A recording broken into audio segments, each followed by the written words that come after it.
এদিকে আরজিকরের প্রাক্তন এমএসভিপি কে তলব সিবিআই এর। সন্দীপ ঘোষের আমলে ডিন অফ স্টুডেন্ট ছিলেন তিনি। সান্নিক রয়েছে টেলিফোন লাইনে। সান্নিক, প্রাক্তন এমএসভিপি তাকে এবার তলব করলো সিবিআই আধিকারিকেরা।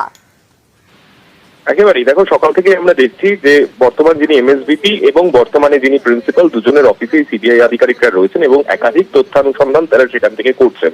অবশ্যই এর মধ্যে অন্যতম গুরুত্বপূর্ণ পার্ট হচ্ছে তাদের সঙ্গে কথা বলে এই গোটা টেন্ডার প্রসেস কিভাবে হতো, কোনখান থেকে কোন কোন ভেন্ডার কিভাবে টেন্ডার পেত, সেই সমস্ত বিষয় কিভাবে কাজ হয় তার একটা ফরম্যাট যেমন তারা বোঝার চেষ্টা করছেন। তার পাশাপাশি একাধিক আধিকারিককে প্ল্যাটিনাম জুবলি বিল্ডিং এ যেখানে সিবিআই আধিকারিকরা রয়েছেন সেখানে তলব করা হচ্ছে। তারপরে অর্থাৎ কোন বিষয়ের জন্য কে কে রেসপন্সিবল সেই মতো একাধিক লোকজনকে সেখানে তলব করা হচ্ছে।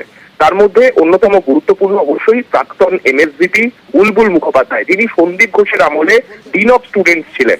আমরা দেখেছিলাম সন্দীপ ঘোষের অপসারণের পরে সঞ্জয় বৈশিষ্ট্যের জায়গায় এমএসভিপি করে বুলবুল মুখোপাধ্যায়কে দায়িত্ব দিয়েছিল স্বাস্থ্য ভবন। সেই বুলবুল মুখোপাধ্যায় এবার সিবিআই স্ক্যানারে, তার সঙ্গেও সিবিআই আধিকারিকরা কথা বলবেন। যদিও তাকে আমরা যখন তিনি ঢুকছিলেন তখন আমরা যখন জিজ্ঞাসা করি কি কারণে তার এখানে আসা, মূলত তিনি কিছুই মুখ খুলতে চাননি। তবে সিবিআই আধিকারিকরা কিন্তু তার সঙ্গেও আজকে দীর্ঘক্ষণ কথা বলবেন তেমনটাই কিন্তু জানতে পারা যাচ্ছে। মূলত কিভাবে এই আর্থিক দুর্নীতির প্রসেস গুলো যেগুলোর বিষয়ে অভিযোগ উঠছে সেই বিষয়ে একটা স্পষ্ট ধারণা পেতেই একাধিক আধিকারিকের সঙ্গে তারা কথা বলছেন তেমনটাই খবর। অর্থাৎ প্রাক্তন এমএসভিপি কেও তলব সিবিআই এর। বলবেন এরকম ঘটনা সিবিআই